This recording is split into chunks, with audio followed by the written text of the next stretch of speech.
For everyone who's working on shadow work and healing work at this time, a reminder that the farther Chiron gets into its retrograde in this current moment, the more in direct opposition it is to the dark moon. Now, both of those placements are shadow placements in the sense that they have a lot to do with our wounding. The dark moon is more about our mother wound, our feminine wound, and really anything to do with those energies, including how we can be influenced or manipulated by people because of those wounds, whether it is that we are wounded or another person is wounded.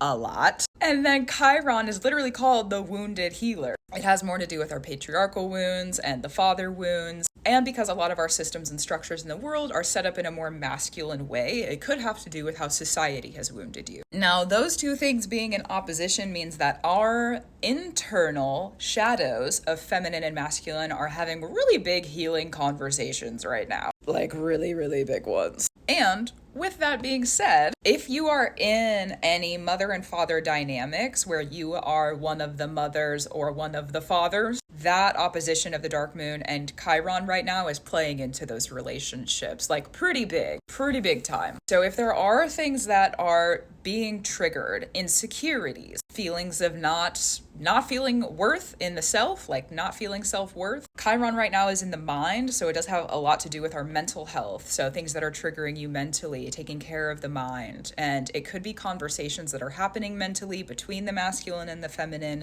The dark moon being in Libra is asking us to really sit and equalize both of those sides, equalize the feminine and equalize the masculine, and making sure that the scales are balanced and not tipped in either direction. Libra also has to do with how we mirror each other. So making sure that those feminine and masculine archetypes or relationships, whether they be internal or external, that there is a balance between those two energies, people, or spaces. And Chiron retrograde means that the masculine is kind of looking backwards. So in a shadowed version of this, you could be looking backwards at different triggers or things that have happened that need to be healed. It's also, too, the skills that you have built to help you cope and heal because of different things that you have been through. So the masculine may actually have some tools available for both the masculine and the feminine aspects right now. So lean into those if you are able to. And because that Chiron retrograde, again, is in Aries that rules the head, it could be different thought patterns or mental practices that can help to kind of work through those shadowed places and then help you end up on the other side of something that could have been triggering or an issue that comes up. For me, this has started to surface again, so I thought I would bring it back up. It is. Gratitude, reverence, and love to you. Keep doing what you need to do. Good luck navigating those shadows for you.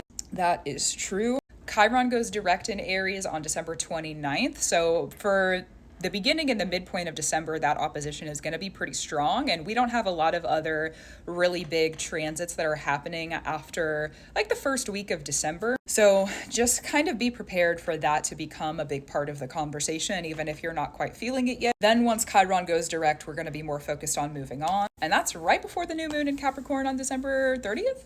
Yep, 30th. So there you go. Gratitude, reverence, and love to you. Keep doing what you need to do. Keep up your brew. And I'll talk to you soon. True.